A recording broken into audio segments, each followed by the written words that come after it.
20 minutes. I was speeding through the steps. I have a system that...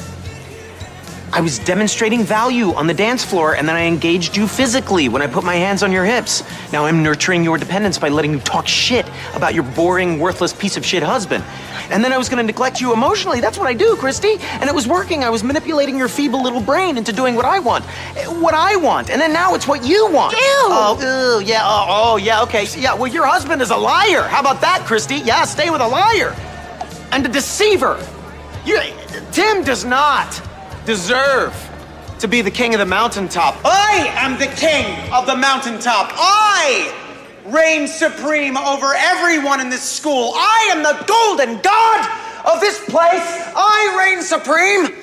Hey guys, Psychology of Spirituality, Saeed here. Thank you guys so much for joining us on our last part of our video series on the dark side of spirituality. So we covered spiritual bypassing in our first two videos and narcissism as a psychological construct in our last video.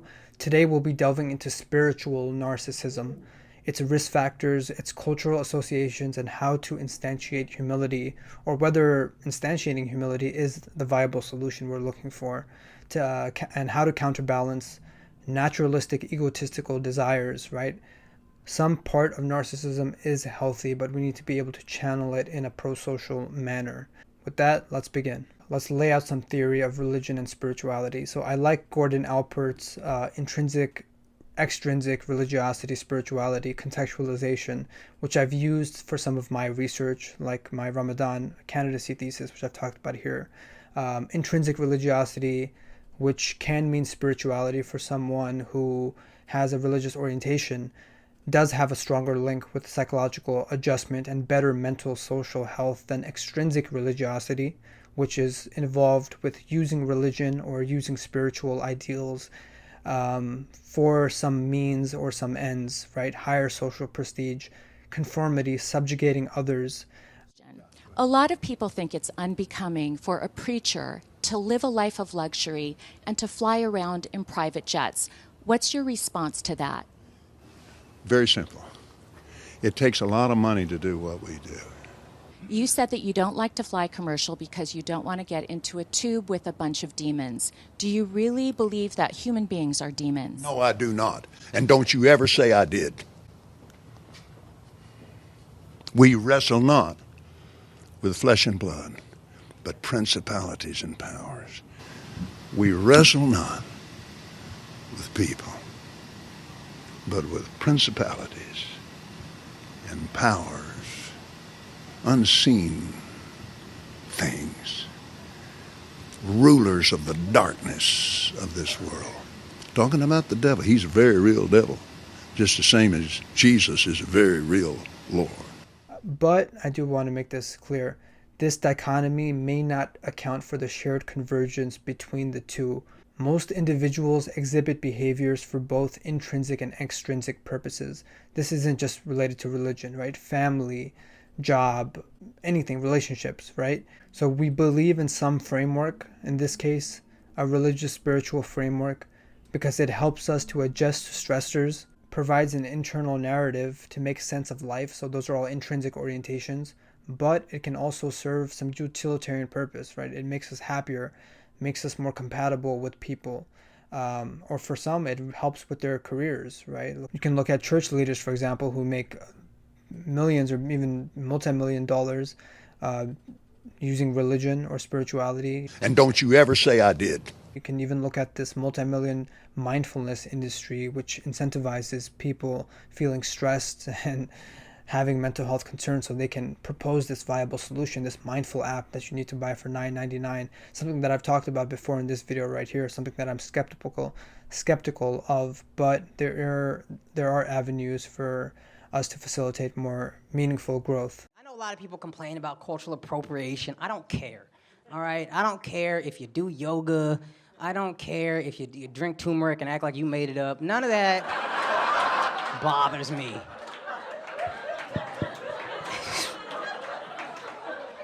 Do it all. I don't care.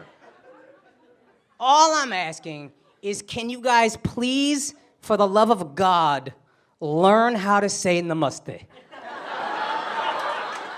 Also, it just means hello. What the fuck are you saying this at the end of yoga for? What higher level of vibration do you think you're reaching by clasping your hands together and mispronouncing hello?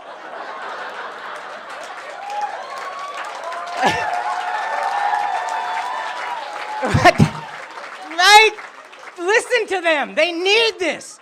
And to help you understand how fucking crazy it drives you, imagine you went to India and all the Indian people tried to bond with you, and by greeting you, they were just like, hello! So spiritual narcissism is a holier-than-thou attitude coupled with manipulative behaviors designed for primary gain by the individual, right? So that's very important. That's that cognitive behavioral link. You could have someone who has spiritual narcissistic attitudes. That's very common being in an organized religion community. We're better than people, right? We're following the right religion, other people aren't. But that extra step isn't sought out, right? Actually manipulating behaviors for primary gain. We see this depiction in many rich church leaders who fly on private planes. They justify these expenditures using the word of God, kind of like a new modern manifest destiny, which puts them in this position above their subservient followers. And I'm a huge fan of Righteous Gemstones, which mocks this idea. Let me introduce baby Billy Freeman. So the church isn't a fucking mall. A place you could buy slacks, but now you can buy Jesus. But you can't put him on layaway. Also, I've talked about in my personality video series that in relation to cultural applications, specifically Eastern conceptualizations of self-esteem, narcissism is more prevalent in individualistic societies as there is a stronger focus on self-development, acquiring social and financial capital, and becoming the best you. There's less of a focus on collectivist attitudes such as orientation to family, orientation to community. Who controls the money? You control the money? No, he's called a trustee. What is that? How does that work? How does that work? Forgive me, but there's nothing more I can say. Now, I'm sorry, son. I can see that you're disappointed. Disappointed? Why should I be disappointed? I got rose bushes, didn't I? I got a used car, didn't I? What's his name? What'd you call him? The, Beneficiary. Right, beneficiary. He got $3 million, but he didn't get the rose bushes. I got the rose bushes. I definitely got the rose bushes. Charles. I definitely got the rose bushes. I mean, those are rose bushes. There is no need to... To what? To be upset? To be upset? If there is a hell, sir, my father's in it, and he is looking up right now, and he is laughing his ass off. Sanford Babbitt, you want to be that guy's son for 5 minutes? Did you hear that letter? Were you listening? Yes, sir, I was. Were you?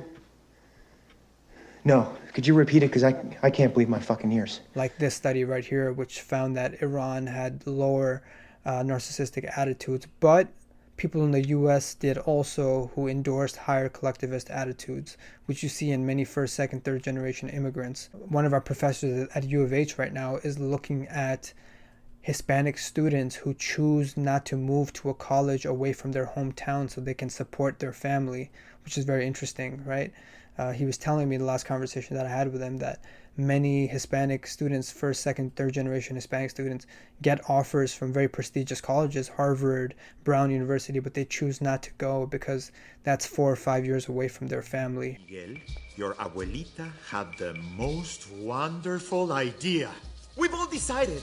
It's time you joined us in the workshop. What? No more shining shoes. You will be making them every day after school. Oh, our Miguelito carrying on the family tradition. And on Dia de los Muertos, your ancestors will be so proud.